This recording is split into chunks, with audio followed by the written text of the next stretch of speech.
Bismillahirrohmanirrohim. Assalamualaikum warahmatullahi wabarakatuh.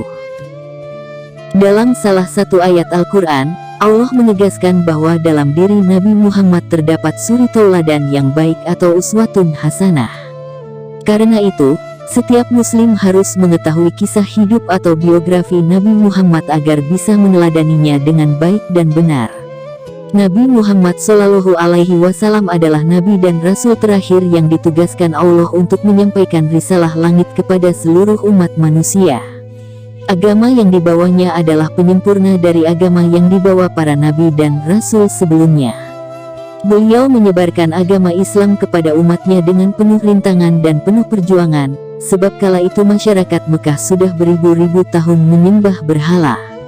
Dalam perjalanan hidupnya, beliau mengalami perjalanan yang berliku-liku, meski menjadi manusia istimewa dan pilihan Allah Subhanahu wa Ta'ala, terlebih ketika menyebarkan ajaran Islam dimulai saat awal-awal.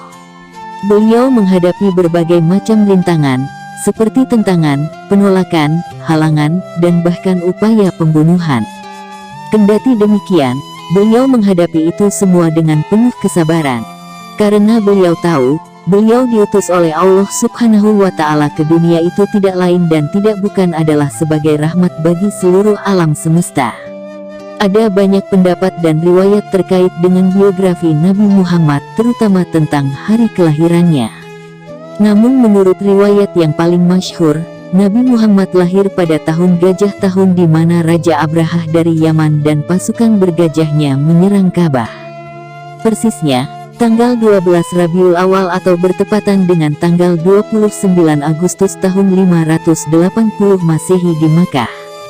Pendapat ini didasarkan pada sebuah riwayat Imam Ibnu Ishaq dari Sayyidina Ibnu Abbas.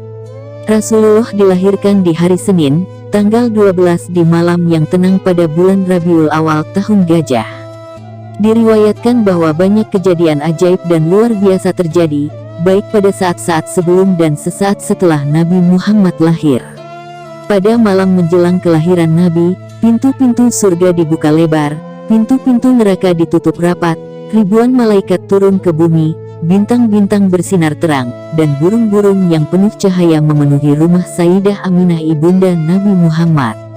Sementara sesaat setelah Nabi Muhammad lahir, jin tidak bisa lagi mengintip berita langit, arsy bergetar hebat, seluruh langit dipenuhi cahaya sehingga menjadi terang, istana Kisra berguncang begitu dahsyat sehingga menyebabkan 14 balkonnya roboh, api abadi yang disembah umat Majusi padam, gereja di sekitar Buhaira roboh, dan bahkan Ka'bah juga ikut bergetar selama 3 hari karena bahagia menyambut kehadiran Nabi Muhammad. Perihal nama Nabi Muhammad sendiri, bukanlah pemberian orang tuanya sendiri. Nama Muhammad adalah nama yang disampaikan Allah kepada ibundanya Sayyidah Aminah dan kakeknya Abdul Muthalib melalui malaikat Jibril dan isyarat mimpi. Dalam satu riwayat, seperti tercantum dalam Al-Sirah Al-Nabawiyah karya Ibnu Hisham, Sayyidah Aminah didatangi malaikat Jibril ketika sedang mengandung. Kepada Sayyidah Aminah, malaikat Jibril menginformasikan bahwa anaknya yang berada dalam kandungan itu nantinya akan dijadikan oleh Allah Subhanahu wa Ta'ala sebagai pemimpin umat, dan meminta agar menamainya Muhammad. Begitu juga dengan sang kakek Abdul Muthalib, dia mendapatkan inspirasi nama Muhammad dari mimpinya. Pada saat cucunya lahir, beliau Abdul Muthalib langsung membawanya ke dalam Ka'bah dan bertawaf. Setelah itu ia keluar dan melewati kerumunan massa. Masyarakat yang melihat itu kemudian bertanya kepada Abdul Muthalib perihal nama cucunya itu, maka dijawablah kalau nama cucunya adalah Muhammad. Lalu orang-orang kembali bertanya mengapa dinamakan Muhammad, sebuah nama yang terdengar asing di telinga masyarakat Arab pada saat itu karena tidak seorang pun dari nenek moyang dan bangsa Arab yang sebelumnya menggunakan nama itu. Sesungguhnya aku sangat ingin semua penduduk bumi memujinya, jawab Abdul Muthalib. Masa kecil sampai masa remaja Nabi Muhammad Shallallahu Alaihi Wasallam. Nabi Muhammad adalah yatim piatu sejak kecil. Beliau ditinggal wafat ayahnya Sayyidina Abdullah ketika masih di dalam kandungan. Sang ayahanda jatuh sakit dan kemudian wafat dalam perjalanan balik ke Makkah setelah sebulan berdagang di Syam. Beliau kemudian dimakamkan di Madinah, Sementara sang ibunda Sayyidah Aminah wafat ketika Nabi Muhammad berusia 6 tahun. Nabi Muhammad hidup bersama sang ibunda selama 3 tahun atau hingga beliau berusia 6 tahun. Saat usia 1 hingga 2 tahun, beliau hidup bersama dengan ibu susuannya yang bernama Sayyidah Halimah As-Sa'diyah di kampung Bani Sa'd, sebab pada saat itu, keluarga Arab kota memiliki kebiasaan untuk menitipkan anak mereka yang baru lahir kepada perempuan desa atau gurun untuk disusui. Hal ini dilakukan agar anak mereka terhindar dari penyakit yang ada di wilayah perkotaan, agar anaknya memiliki tubuh yang sehat, dan agar anak-anak mereka fasih dalam berbahasa Arab. Begitupun dengan Sayyidah Aminah, ia menitipkan anaknya Nabi Muhammad kepada Halimah As-Sa'diyah beberapa saat setelah melahirkannya. Dengan demikian, Nabi Muhammad menghabiskan masa anak-anaknya atau masa balita di kampung Bani Sa'd. Kehadiran Nabi Muhammad membawa keberkahan tersendiri bagi Halimah dan keluarganya setelah ada Nabi. Kehidupan Halimah dan keluarganya menjadi lebih sejahtera karena hewan ternaknya menjadi gemuk-gemuk dan beranak banyak. Pada usia 6 tahun, Nabi Muhammad kembali tinggal bersama sang ibundanya Aminah, namun tidak berselang lama beliau ditinggal wafat sang ibunda.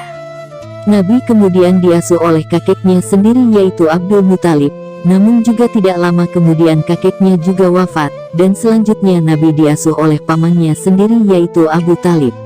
Pada saat usia 8 tahun, Nabi Muhammad mulai bekerja sebagai menggembala kambing milik orang kaya Makkah. Disebutkan pemilik kambing itu bernama Nisar Abasyah. Setidaknya ada 3 alasan mengapa Muhammad kecil akhirnya memutuskan untuk bekerja menggembala kambing. Pertama, membantu meringankan beban ekonomi pamannya Abu Thalib. Kedua, menggembala kambing tidak butuh modal. Ketiga, Nabi Muhammad senang berada di padang yang luas karena di sana beliau bebas merenungkan segala sesuatu secara mendalam tanpa ada yang mengganggunya. Dan beliau menjadi penggembala kambing kurang lebih selama 4 tahun. Pada masa pengasuhan Abu Thalib inilah beliau menjalani masa remaja. Ketika Muhammad berusia 12 tahun, Abu Thalib mengajaknya pergi ke Syam, sekarang meliputi Suriah, Palestina, Yordania dan Lebanon untuk berbisnis. Tatkala kafilahnya sampai di Busra, mereka berjumpa dengan seorang pendeta Nasrani bernama Buhairah.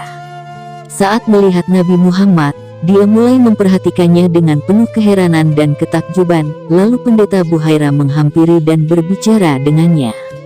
Tak lama ia menengok ke Abu Thalib dan bertanya, "Apa hubunganmu dengan anak kecil ini?" "Ia anakku," jawab Abu Thalib. "Ia bukan anakmu dan semestinya anak itu tidak memiliki ayah yang masih hidup," kata Buhairah. Abu Thalib pun mengakui bahwa dia adalah keponakannya. Pendeta itu lalu meminta kepada Abu Thalib untuk membawanya pulang kembali, takut akan ada orang-orang Yahudi yang hendak menyakitinya. Lantas Abu Thalib pun membawa Nabi Muhammad kembali ke Mekah. Layaknya remaja zaman itu, banyak sekali yang rusak akibat perbuatan maksiat. Tapi dengan izin Allah Subhanahu wa Ta'ala, Nabi muda nan gagah terjaga dari perbuatan yang merugikan kebanyakan kawan sebayanya itu. Sampai suatu ketika Nabi bercerita tentang dirinya, bahwa dia pernah 2 kali duduk mendengarkan pesta perkawinan ketika zaman jahiliyah, tapi Allah Subhanahu wa Ta'ala tutup telinganya hingga tertidur dan terbangun esoknya dengan terik matahari. Setelah itu, aku tidak pernah lagi berniat mengikuti perbuatan buruk. Hadits riwayat Tabrani. Ketika Nabi Muhammad menginjak usia 20 tahun, di Mekah terjadi peristiwa Harbul Fijar, atau peperangan Fijar. Perang yang meletup antara kabilah Quraisy bersama Bani Kinanah melawan Qais dan Ailan. Beliau pun ikut berperang dengan paman-pamannya, dan menyiapkan anak panah untuk mereka. Pasca kemenangan kabilah Quraisy dalam peperangan tersebut, disepakatilah perjanjian yang diabadikan dengan istilah Halful Fudul. Bertambahlah pengalamannya beliau dalam masalah diplomasi dan negosiasi. Sedemikian terkesannya akan peristiwa itu, beliau, Nabi Muhammad berkata setelah diutus menjadi rasul, "Aku telah menyaksikan di rumah Abdullah bin Jatan perjanjian yang lebih aku sukai daripada unta merah, atau kendaraan elit waktu itu, dan sekiranya aku diundang pada momen yang sama pada hari ini, tentu aku memenuhinya." Menjelang usia dewasa yang matang, Nabi Muhammad semakin menekuni dunia bisnis. Menurut Syekh Mubarik Furi dalam Ar-Rahiq Al-Mahtum, Nabi berdagang dengan mitra terbaiknya yaitu yang bernama Saib bin Abi Saib. Barulah ketika berumur 25 tahun Nabi Muhammad menjalin kerja sama bisnis dengan Sayyidah Khadijah, wanita kaya raya nan mulia, yang pada akhirnya Sayyidah Khadijah menjadi istri pertama Nabi Muhammad Shallallahu Alaihi Wasallam. Pernikahan Nabi Muhammad Shallallahu Alaihi Wasallam dan Sayyidah Khadijah. Khadijah adalah seorang perempuan yang kaya raya, yang kekayaannya itu hasil dari kegiatan berdagang. Usahanya itu dibantu oleh ayahnya Khuwailid dan beberapa orang kepercayaannya. Sebelum Nabi Muhammad datang melamar, telah banyak sebelumnya pemuka Quraisy pun melamar, hanya saja berakhir dengan penolakan dengan anggapan mereka semua berkeinginan meminang Khadijah karena melihat harta kekayaannya saja. Suatu ketika Abu Talib mendengar kabar Khadijah sedang menyiapkan perjalanan dagang menuju Syam dan membutuhkan tenaga untuk perjalanan tersebut. Mengetahui hal itu Abu Talib bergegas menawarkan Muhammad kepada Khadijah untuk membantu selama perjalanan. Setelah berbicara cukup lama, tawaran Abu Talib disetujui oleh Khadijah dengan membayarkan 4 ekor anak unta. Selama memperdagangkan barang-barang Khadijah, Nabi Muhammad mampu mendapatkan keuntungan yang banyak melebihi apa yang pernah orang lain dapatkan sebelumnya. Dengan bermodalkan kejujuran, para pelanggan merasa terpikat dan tertarik terhadap kepribadian Nabi Muhammad. Kabar mengenai sifat Nabi Muhammad sampai kepada Khadijah melalui cerita Maisarah, budak Khadijah yang ikut Nabi Muhammad dalam perjalanan dagang. Disampaikan sifat-sifat yang diketahuinya itu seperti halus wataknya, baik budi pekertinya, terutama saat mendengarkan langsung cerita dari baginda Nabi Muhammad sendiri di depannya. Bagaimana Nabi Muhammad bercerita dengan bahasa yang begitu teratur, mampu menjelaskan apa saja barang yang dijual. Itulah sebab yang membuat Sayyidah Khadijah merasa kagum dan terpesona dengan cara-cara Nabi dalam berdagang itu. Sesaat setelah mengetahui bagaimana pribadi Nabi Muhammad, timbullah rasa cinta pada diri Sayyidah Khadijah, dan ia mulai bersedia membuka hati untuk sebuah pernikahan yang selama ini tidak terpikirkan olehnya. Mengingat, sudah banyak laki-laki yang telah ditolaknya. Keinginan yang sama juga muncul pada benak Nabi Muhammad. Pada satu kesempatan Nufaisah binti Munya mendatangi Nabi Muhammad dan bertanya, "Kenapa kau tidak mau menikah?" Nabi Muhammad menjawab, "Aku tidak mempunyai apa-apa untuk persiapan menikah." Nufaisah melanjutkan dengan berkata, "Jika telah ada perempuan yang cantik, memiliki harta dan keturunan yang terhormat, tidakkah kamu mau menerimanya?" "Siapa itu?" jawab Nabi. "Khadijah," jawab singkat Nufaisah. Bukan tidak ingin meminang Khadijah, hanya saja Nabi Muhammad waktu itu belum meyakini Khadijah inginkan hal yang sama. Seiring dengan maksud Nufaisah setelah pertemuan dengan Nabi Muhammad, kemudian diceritakanlah semua itu kepada Khadijah. Setelah mendengar cerita dari Nufaisah, tidak lama kemudian Khadijah bersepakat menentukan waktu bertemu antara keluarga Nabi Muhammad dan keluarganya untuk menentukan tanggal pernikahan, dan singkatnya pernikahan itu sendiri berlangsung dengan diwakili oleh paman Khadijah yaitu Umar bin Asad. Sebab saat itu ayah Khadijah telah meninggal sebelum perang Fijar.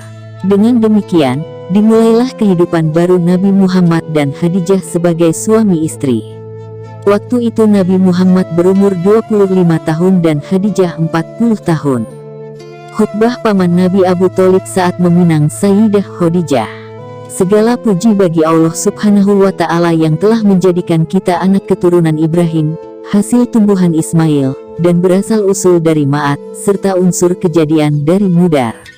Segala puji baginya yang menjadikan kami pemelihara rumahnya, pengelola tanah sucinya, dan menganugerahi kami rumah yaitu Ka'bah yang dikunjungi, wilayah yang aman dan menjadikan kita penguasa-penguasa atas manusia. Selanjutnya anak saudaraku ini Muhammad, adalah dia yang tidak diukur seorang pemuda pun dari Quraisy, kecuali dia mengunggulinya dalam kemuliaan, keluhuran, keutamaan, dan akal. Kendati dalam hal ini, harta dia memiliki sedikit, tetapi harta adalah bayangan yang hilang dan pinjaman yang harus dikembalikan. Muhammad adalah siapa yang hadirin kenal keluarganya. Dia melamar Khadijah binti Khuwailid dan bersedia memberi mahar dari harta milikku, yang jumlahnya secara tunda sekian dan kontan sekian. Di samping itu, dia, demi Allah, sungguh bakal menjadi berita penting dan peristiwa agung.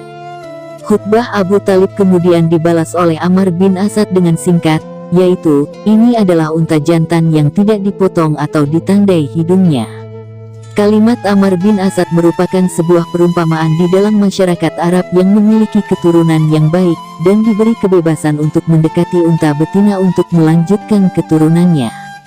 Kemudian jika unta tersebut dari keturunan yang buruk, maka ditandai hidungnya dan dijauhkan dari unta yang betina agar tidak menghasilkan keturunan yang buruk pula. Kemudian, ada riwayat lain yang menyebutkan bahwa yang menyambut khutbah Abu Talib adalah Warakah bin Naufal. Warakah menjawab, segala puji bagi Allah yang menjadikan kita sebagaimana yang Anda sebut-sebut. Kita adalah pemuka-pemuka masyarakat Arab dan pemimpin-pemimpinnya. Saudara-saudara wajar untuk kemuliaan itu, keluarga besar pun tidak mengingkari keutamaan saudara-saudara, tidak juga seorang pun bisa menapik kebanggaan dan kemuliaan saudara-saudara. Kami senang menjalin hubungan dengan saudara-saudara dan menghubungkan diri dengan kemuliaan saudara-saudara. Maka bersaksilah atasku wahai masyarakat Quraisy, bahwa sesungguhnya aku telah menikahkan Khadijah binti Khuwailid dengan Muhammad bin Abdullah dengan mahar 400 dinar. Khutbah Warakah kemudian dibalas oleh Abu Talib dengan mengucapkan, aku suka bila pamannya ikut serta denganmu, yakni dalam mengawinkan ini. Kemudian paman Sayyidah Khadijah yaitu Ammar bin Asad berkata di depan beberapa pemuka suku Quraisy, bersaksilah atasku, bahwa aku telah menikahkan Muhammad bin Abdullah dengan Khadijah binti Khuwailid. Dengan demikian Nabi Muhammad dan Sayyidah Khadijah resmi menikah. Di antara peristiwa menakjubkan menjelang kenabian, yaitu adanya sebuah batu yang mengucapkan salam kepada Nabi Muhammad Rasulullah Shallallahu Alaihi Wasallam. Dan peristiwa ini diceritakan sendiri oleh Nabi, sebagaimana dalam hadits sahih riwayat Imam Muslim. Rasulullah Shallallahu Alaihi Wasallam bersabda, sungguh aku mengetahui ada sebuah batu di daerah Mekah yang dia itu mengucapkan salam kepadaku, sebelum aku diangkat menjadi Rasul, sungguh aku mengetahuinya sekarang. Aisyah radhiyallahu anhuma menceritakan, peristiwa menjelang kenabian, dan saat wahyu pertama diturunkan melalui malaikat Jibril alaihi salam. Peristiwa yang mengawali turunnya wahyu kepada Rasulullah, yaitu mimpi yang benar dalam tidur, beliau tidak memimpikannya sesuatu kecuali mimpi itu datang bagaikan cahaya subuh. Kemudian Rasulullah Shallallahu Alaihi Wasallam suka berkhalwat atau menyendiri bertempat di dalam gua Hiro. Di sanalah Nabi Muhammad bertahanus, yaitu beribadah selama beberapa malam sebelum pulang ke keluarganya dan mengambil bekal lagi untuk beribadah, kemudian kembali lagi ke Khadijah serta mengambil bekal lagi untuk itu.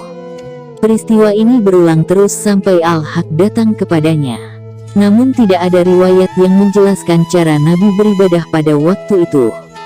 Tidak lama kemudian, pada suatu hari malaikat Jibril mendatangi Nabi Muhammad dan mengatakan, bacalah.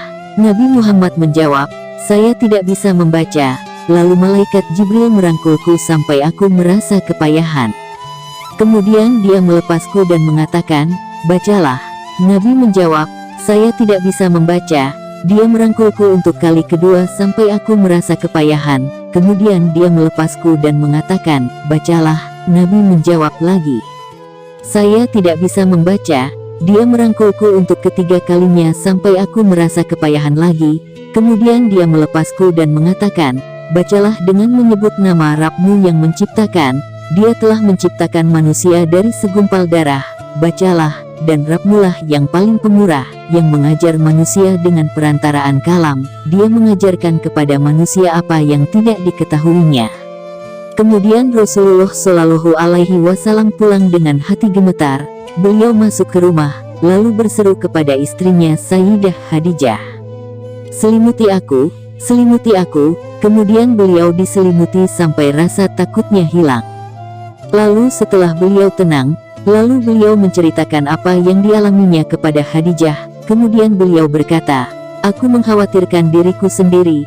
Khadijah berkata seraya menghibur, "Sama sekali tidak, tapi bergembiralah, demi Allah Azza wa Jalla, Allah tidak akan membinasakanmu selama-lamanya karena engkau menyambung tali silaturahim, berkata jujur, menghormati tamu, mampu menahan beban atau tidak berkeluh kesah, membantu orang tidak punya, serta banyak menolong orang."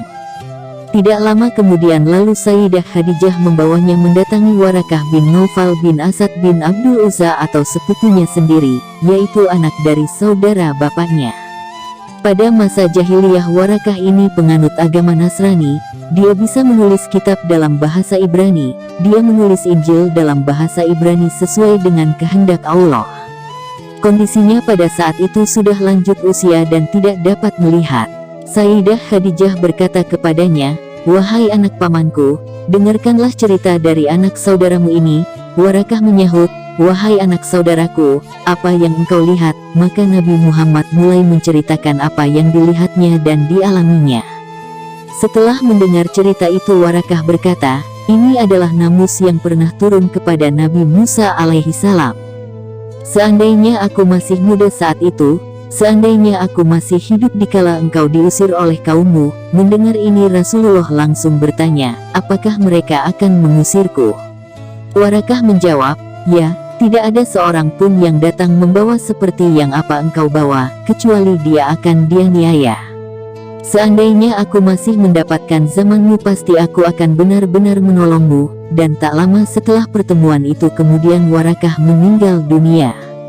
Menguatnya keyakinan Nabi Muhammad mengenai pengutusannya sebagai Rasul Allah ketika beliau bertemu lagi Warakah saat hendak mengelilingi Ka'bah. Warakah meyakinkannya dengan berkata, "Demi Dia yang memegang hidupku, engkau adalah Nabi atas umat ini, engkau telah menerima namus besar seperti yang telah diberikan pada Musa alaihi salam. Engkau pasti akan didustakan, disiksa, diusir, dan diperangi. Kalau sampai waktu itu aku masih hidup pasti aku akan membela yang di pihak Allah." Maka dimulailah proses panjang dakwah Rasulullah menyeru bangsa Arab pada agama Islam. Dari 23 tahun masa kerasulan Nabi Muhammad, 13 tahun diantaranya beliau habiskan di kota kelahiran beliau yaitu di Makkah, sedangkan selama 10 tahun sisanya beliau berdakwah di Madinah Al-Munawwarah. Menurut sejarawan Muslim Arab yaitu Ibnu Ishaq, selama 3 tahun pertama Rasulullah berdakwah dengan cara sembunyi-sembunyi. Beliau menyeru orang-orang yang beliau yakini dapat merahasiakan pesan yang dibawanya. Di antara mereka yang masuk Islam pada periode ini adalah Khadijah istri Nabi sendiri, lalu Warakah, Ali bin Abi Thalib, Abu Bakar, Zaid bin Haritsah, Sa'ad bin Abi Waqqas, Utsman bin Affan, Zubair bin Awam, Abdurrahman bin Auf, dan Abdullah bin Mas'ud, dan beberapa orang budak lainnya termasuk Bilal bin Rabah. Setelah Rasulullah berhasil membimbing para sahabat di fase dakwah sembunyi-sembunyi, dan membangun masyarakat muslim generasi awal yang sudah memiliki basis akidah cukup kuat, turunlah ayat yang menyerukan agar beliau berdakwah secara terang-terangan. "Dan berilah peringatan kepada kerabat-kerabatmu yang terdekat, dan rendahkanlah dirimu terhadap orang-orang yang mengikutimu, yaitu orang-orang yang beriman." Surat Asy-Syura ayat 26. Sesuai perintah Allah, Rasulullah kemudian mengumpulkan kabilah dan kerabat sendiri terlebih dahulu, yaitu Bani Hashim. Rasulullah mengajak mereka secara terbuka untuk beriman kepada Allah dan memberi peringatan akan pedihnya siksa neraka bagi yang bermaksiat, mengajak untuk menyelamatkan diri mereka dari api neraka, dan menjelaskan tanggung jawab diri masing-masing sebagai seorang hamba. Dari ajakannya itu, beberapa orang menyambut dengan baik dan mengikuti ajakan Nabi Muhammad. Mereka semua adalah dari Bani Al-Muttalib bin Abdi Manaf. Di tengah-tengah penyampaian dakwah itu, Abu Lahablah orang yang pertama kali menentang. Namun Abu Talib melindungi Rasulullah dan meminta untuk melanjutkan misinya. Abu Talib setuju dengan apa yang Nabi serukan, hanya saja ia tidak langsung ikut beriman. Beliau masih bersikukuh dengan agama warisan nenek moyangnya yang terdahulu, sebab bangsa Arab terkenal dengan ruh kesukuannya yang kuat, sehingga wajar, target pertama dalam dakwah terang-terangan Nabi adalah kerabat dan kabilahnya Nabi sendiri. Dengan demikian, memudahkan Nabi dalam membangun loyalitas dan solidaritas akidah berbasis kesukuan. Setelah Rasulullah yakin dengan perlindungan pamannya, beliau memberanikan diri untuk menaiki Bukit Safa dan berseru dengan lantang untuk mengumpulkan orang-orang Makkah. Beliau bersabda, "Wahai Bani Fir, wahai Bani Ad," seru Nabi lantang. Mendengar seruan amat penting ini, marga-marga Quraisy pun berkumpul. Rasulullah sampaikan kepada mereka tentang pedihnya api neraka bagi orang-orang yang bermaksiat. Tiba-tiba Abu Lahab datang dan mengancam Rasulullah, supaya Rasulullah berhenti berbicara. Dan sebab inilah, kelakuan Abu Lahab ini diabadikan di dalam Al-Quran. Pada tahap berikutnya, kemudian turun ayat yang menyerukan agar Rasulullah melebarkan sayap dakwah lebih luas lagi. Allah Subhanahu wa Ta'ala berfirman, yang artinya, "Maka sampaikanlah olehmu secara terang-terangan segala apa yang diperintahkan kepadamu, dan berpalinglah dari orang-orang yang musyrik." Al-Quran Surat Al-Hijr. Setelah ayat ini turun, Rasulullah menyampaikan dakwah secara terang-terangan dengan jangkauan lebih luas lagi. Beliau datangi kabilah-kabilah, tempat-tempat berkumpul, dan pertemuan kaum musyrikin. Dakwah beliau disambut dengan baik, namun masih banyak juga mereka yang belum menerima ajakannya, sehingga terjadi saling membenci dan menjauhi antara dua pihak, yaitu pihak yang menerima dakwah dengan yang menolak. Melihat kondisi ini, orang-orang Quraisy merasa terganggu.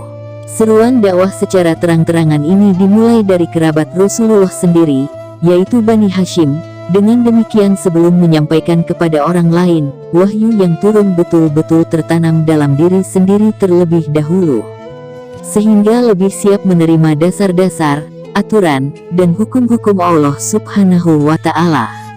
Ini merupakan pesan penting untuk kita semua, bahwa sebelum mengajak orang lain, terlebih dahulu diri kita yang diperbaiki.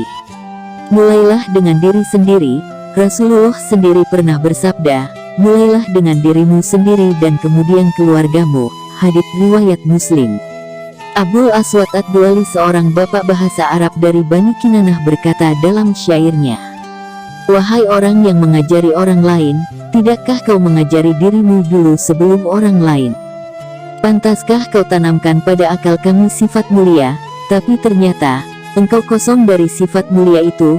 Janganlah engkau melarang akhlak yang buruk, tapi kau sendiri melakukannya. Sungguh sangat tercela jika kau seperti itu. Mulailah dari dirimu dan lepaskanlah dosanya, karena engkaulah sang bijaksana jika kau telah lepas darinya. Saat itulah nasihat dan didikanmu kan berguna, begitu pula ucapanmu akan menjadi panutan." Ini juga mempengaruhi persepsi dan kepercayaan kaum Quraisy nantinya. Jika Nabi Muhammad berhasil menyampaikan dakwah di lingkungan keluarganya, tentu akan menjadi penilaian baik bagi orang-orang Quraisy. Sebaliknya, jika Nabi gagal di keluarga sendiri, orang-orang Quraisy pasti meragukan, pasti berpikir, dakwah di keluarga sendiri saja gagal, bagaimana mungkin mau mengajak orang lain. Namun terbukti, Rasulullah berhasil mengajak orang-orang terdekatnya, baik saat fase dakwah sembunyi-sembunyi ataupun fase awal dakwah terang-terangan. Kemudian, beliau melebarkan sayap dakwah lebih luas lagi ke lintas kabilah dan ke banyak tempat perkumpulan umat musyrikin. Ini adalah pesan penting juga untuk para dai dan ulama, bahwa di samping memiliki tanggung jawab akidah pada diri dan keluarga sendiri, tanggung jawab berikutnya adalah menjaga akidah masyarakat secara luas. Bagaimanapun, ulama adalah para pewaris Nabi, Islam adalah agama rasionalis, orang-orang Quraisy Mekah yang kafir adalah mereka yang taklid buta pada nenek moyang mereka untuk memuja berhala. Padahal, secara rasional tidak bisa diterima, mereka menyembah benda mati yang tidak bisa berbuat apa-apa, tidak bisa memberi manfaat dan mudarat. Mereka ciptakan sendiri berhala-berhala itu, lalu mereka pula yang menyembah. Ini merupakan bentuk taklid buta yang nyata. Islam datang untuk menyudahi taklid buta yang tidak masuk akal itu. Islam mengajak untuk menyembah pada Allah Subhanahu wa Ta'ala, Tuhan yang telah menciptakan mereka sendiri, Tuhan yang memberikan pahala bagi hamba yang taat dan siksa neraka bagi hamba yang bermaksiat, Tuhan yang mampu memberi manfaat dan kemudaratan. Ini bukti bahwa Islam adalah agama rasionalis, Aturan-aturan syariat yang dibawa oleh Islam bersifat rasional, memiliki tujuan logis yang sesuai dengan akal sehat manusia. Hanya saja, kadang akal manusia belum sampai untuk menangkap hikmah di baliknya, sehingga sekilas terkesan tidak rasional dalam beberapa aturan agama. Selanjutnya kisah peperangan Rasulullah. Pertama, Perang Badar tahun 2 Hijriah. Perang ini terjadi pada 17 Ramadan 2 Hijriah, bertepatan dengan tanggal 13 Maret tahun 624 Masehi. Pasukan kecil kaum muslim yang berjumlah 313 orang bertempur menghadapi pasukan Quraisy dari Makkah yang berjumlah 1000 orang. Setelah bertempur habis-habisan sekitar 2 jam, pasukan muslim menghancurkan barisan pertahanan pasukan Quraisy, kemudian mereka mundur dalam kekacauan. Kedua, Perang Uhud 3 Hijriah. Mustafa As-Sibai dalam kitabnya Sirah Nabawiyah Durus Walbar, menyebutkan Perang Uhud terjadi pada Sabtu, 15 Syawal 3 Hijriah. Kekuatan pasukan muslimin awalnya 1000 orang, namun berkurang menjadi hanya tinggal sekitar 700 orang, sementara pasukan musyrikin Mekah berkekuatan 3000 orang dengan perbekalan dan kendaraan lengkap. Al-Mubarakfuri di dalam kitabnya Ar-Rahiq Al-Mahtum menyebutkan tidak kurang dari 70 ayat Al-Quran telah turun dalam peristiwa Perang Uhud ini. Ayat Al-Quran turun pada setiap momen dari kejadian perang itu episode demi episode, dan yang paling banyak turun ayat yaitu Surah Ali Imran, khususnya mulai dari ayat 121 hingga ayat 179. Ketiga, Perang Khandak 5 Hijriah, dinamakan Perang Khandak yang artinya parit, karena strategi bertahan di dalam kota Madinah menggunakan parit yang digali sepanjang 5 km. Perang ini juga dinamakan dengan Perang Ahzab, karena musuh merupakan gabungan kekuatan para musuh Islam. Pihak musuh diantaranya adalah kaum musyrikin Mekah. Beberapa kelompok dari kaum Yahudi dan orang-orang munafikin di dalam Madinah. Perang Ahzab ini juga menjadi nama salah satu surah di dalam Al-Quran, yakni surat ke-33. Al-Waqidi di dalam kitab Al-Maghazi menyebutkan, peristiwa perang ini terjadi pada Selasa 8 Zulhijjah 5 Hijriah. Sementara Ali Muhammad Salabi dalam bukunya Ghazawat Ar-Rasul Shallallahu Alaihi Wasallam Durus Walbar wa Fawaid mengutip pendapat Ibnu saat menuliskan pasukan Ahzab dikalahkan pada Rabu bulan Zulhijjah 5 Hijriah. Berbeda dengan Al-Waqidi dan Salabi, Mustafa As-Sibai dalam kitabnya Sirah Nabawiyah Durus Waibar menyebutkan Perang Khandak terjadi pada bulan Syawal 5 Hijriah. Keempat, Perang Bani Quraidah 5 Hijriah. Perang Bani Quraidah terjadi pada akhir Perang Khandak. Ini adalah peristiwa dikepungnya benteng milik Bani Quraidah dan dibunuhnya semua penghuninya karena mereka telah berkhianat. Awalnya ketika Rasulullah pulang dari Perang Khandak dan hendak meletakkan baju perangnya, tiba-tiba datang malaikat Jibril yang membawa perintah Allah untuk meneruskan perang mengepung benteng Yahudi Bani Quraidah. Kelima, Perang Khaybar 7 Hijriah. Perang Khaybar terjadi pada tahun ke-7 Hijriah. Rasulullah berangkat meninggalkan Madinah menuju ke Khaybar di awal bulan Muharram. Sepulang dari perjalanan umrah yang terhambat di Hudaybiyah, Mustafa As-Sibai dalam kitabnya Sirah Nabawiyah Durus Waibar menyebutkan perang ini terjadi pada akhir Muharram 7 Hijriah. Dinamakan Perang Khaybar karena terjadinya di suatu daerah milik Yahudi bernama Khaybar. Lokasinya berjarak 160 km di utara Madinah yang merupakan tanah subur penghasil kurma terbaik di dunia. Keenam, Perang Mutah 8 Hijriah.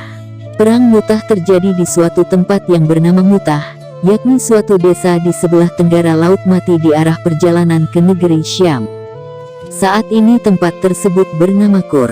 Perang ini juga menjadi tonggak pertama kali di mana pasukan muslim bergerak jauh untuk perang keluar batas Jazirah Arab. Perang Mutah terjadi pada bulan Jumadil Awal 8 Hijriah, beberapa bulan sebelum terjadi peristiwa pembebasan kota Makkah di bulan Ramadan tahun itu.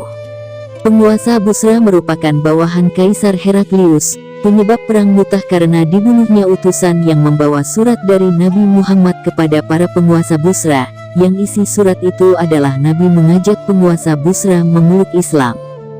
Seharusnya utusan pembawa pesan tidak boleh dibunuh, namun Al-Harits bin Umair al-Asdi, sang pembawa surat Nabi itu, dipenggal kepalanya oleh Syarhabil bin Ammar al-Ghassani, sebuah kesalahan besar yang mereka lakukan. Dibunuhnya pembawa surat mengakibatkan perang besar. Rasulullah mengirimkan 3.000 pasukan yang dipimpin oleh Zaid Haritsah, Ja'far bin Abi Thalib, dan Abdullah bin Rawahah, yang ketiganya mati syahid dalam perang itu. Kepemimpinan kemudian berganti kepada Khalid bin Walid yang baru saja masuk Islam. Pada perang ini, di pihak orang kafir Arab yang dibantu kerajaan Romawi, jumlah pasukannya mencapai angka yang sangat fantastis, yakni 200.000 pasukan. Bila pasukan muslim hanya berjumlah 3.000 orang, maka perbandingannya adalah 1 orang melawan 66 orang, sebuah perbandingan yang tidak masuk akal. Ketujuh, Perang Hunain 8 Hijriyah. Perang Hunain ini terjadi ketika Rasulullah masih di Mekah, saat membebaskannya di bulan Ramadan 8 Hijriyah. Perang ini terjadi sekitar 2 pekan setelah penaklukan Mekah atau 4 pekan setelah Nabi meninggalkan Madinah. Sebanyak 12.000 orang pasukan muslimin tidak berangkat dari Madinah, justru bergerak dari Mekah pada 5 Syawal, kemudian tiba di Hunain pada 10 Syawal 8 Hijriyah di sore hari. Lawan yang dihadapi pada perang Hunain ini adalah kaum Sakif dan Hawazin. Kedelapan, Perang Tabuk 9 Hijriyah. Perang Tabuk sebenarnya merupakan sambungan dari perang sebelumnya, yaitu Perang Mu'tah. Rasulullah mendengar kabar bahwa Bizantium dan sekutu Ghassaniyah telah menyiapkan pasukan besar untuk menginvasi Hijaz dengan kekuatan sekitar 40.000 sampai 100.000 orang.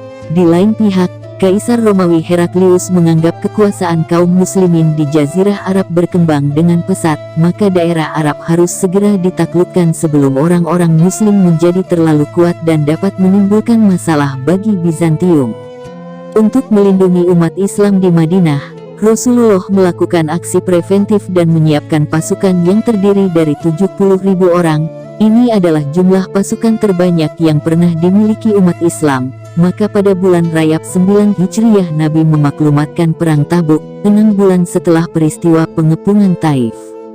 Selanjutnya kisah Haji Wada. Segala sesuatu akan ada akhirnya, setiap kisah ada penutupnya. Manusia datang kemudian mereka pergi. Awalnya mereka mengucapkan salam pertemuan, lalu kemudian mereka berlalu dengan perpisahan. Hal demikian terjadi pada setiap orang, tidak terkecuali Nabi kita Muhammad Shallallahu Alaihi Wasallam. Beliau datang dengan risalah dari sisi Rabb-Nya. Setelah sempurna apa yang diperintahkan kepada beliau, saat itulah beliau kembali menuju Allah Subhanahu wa Ta'ala. Dalam perjalanan hidup Nabi Shallallahu Alaihi Wasallam, salah satu momen besar yang menjadi perpisahan beliau dengan umatnya adalah peristiwa Haji Wada, yaitu haji perpisahan. Saat itu, Allah Subhanahu wa Ta'ala telah memperlihatkan sebagian buah dari dakwah beliau Shallallahu Alaihi Wasallam.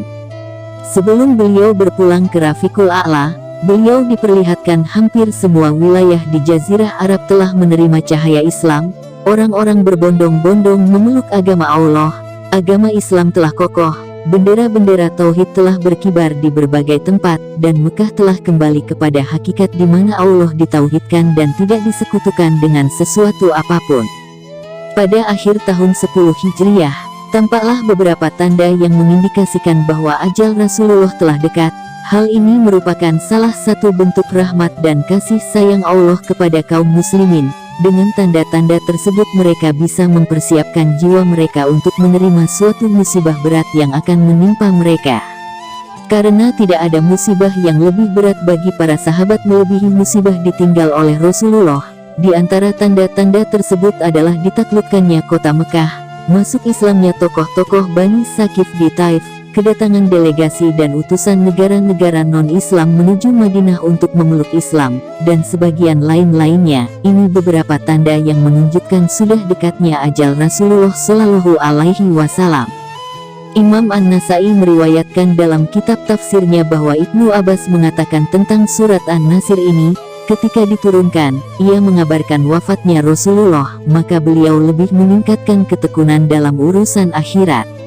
Sebelumnya, pada bulan Ramadan Rasulullah bertikaf selama 20 hari, padahal di tahun-tahun sebelumnya beliau hanya melakukannya 10 hari saja.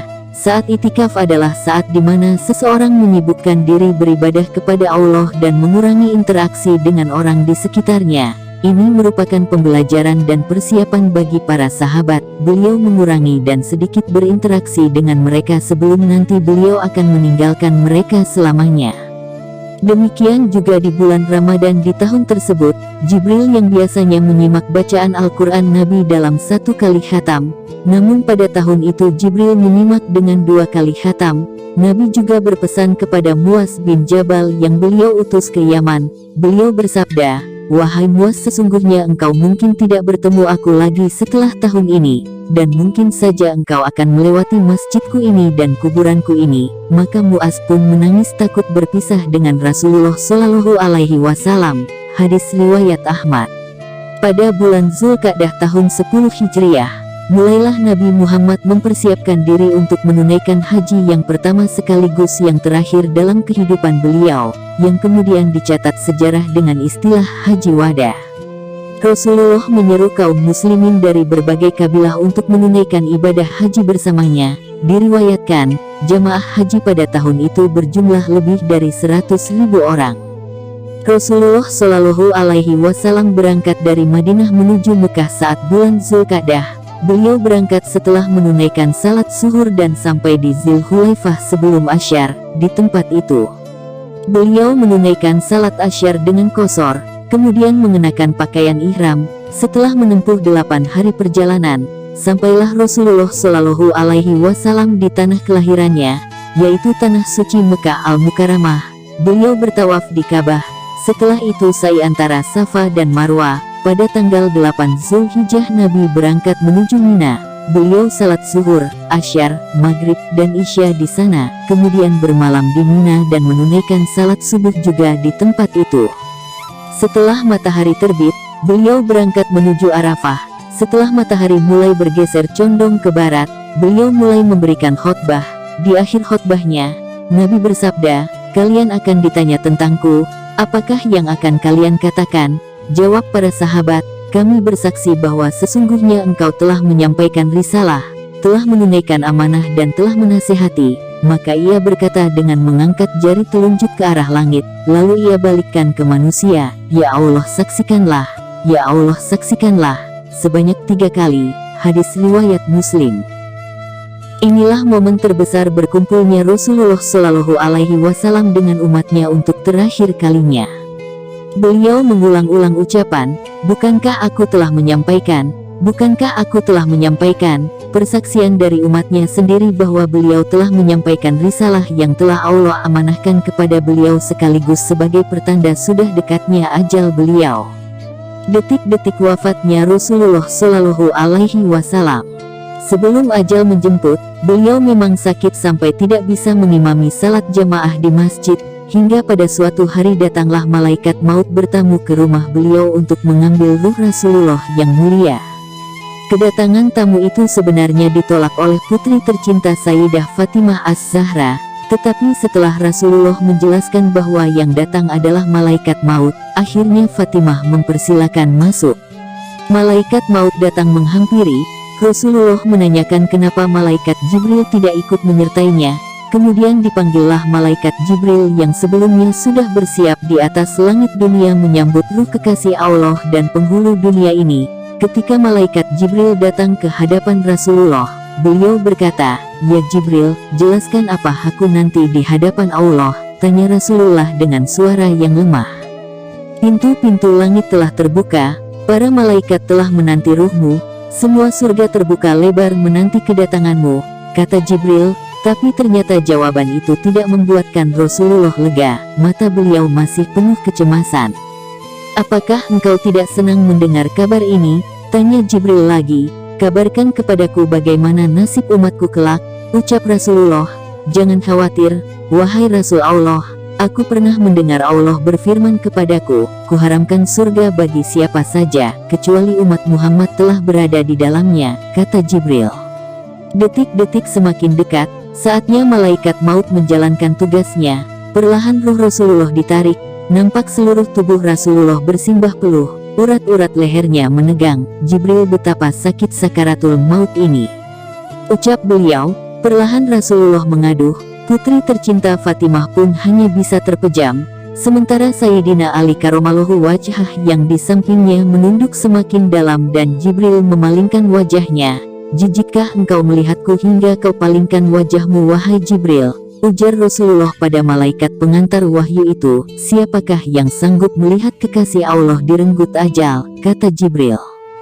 Sesaat kemudian terdengar Rasulullah mengaduh karena sakit yang tidak tertahankan lagi, ya Rab, dahsyatnya maut ini, timpakan saja semua siksa maut ini kepadaku, jangan pada umatku, ucap Nabi. Badan Rasulullah mulai dingin, kaki dan dadanya sudah tidak bergerak lagi, bibir beliau bergetar seakan hendak membisikkan sesuatu. Ali mendekatkan telinganya, peliharalah salat dan peliharalah orang-orang lemah di antaramu, ucap Nabi dengan suara yang amat lirih. Di luar pintu, tangis mulai terdengar bersahutan, para sahabat saling berpelukan, Sayyidah Fatimah menutupkan tangan di wajahnya, dan Ali kembali mendekatkan telinganya ke bibir Rasulullah yang mulai kebiruan. Beliau berkata untuk terakhir kalinya, umati, umati, umati. Dan berakhirlah kehidupan Rasulullah atau manusia yang paling mulia di dunia ini. Kini Rasulullah telah meninggal dunia, manusia yang paling sempurna akhlaknya, yang paling baik budi pekertinya, telah meninggalkan kita untuk selama-lamanya. Wallahu a'lam bishawab.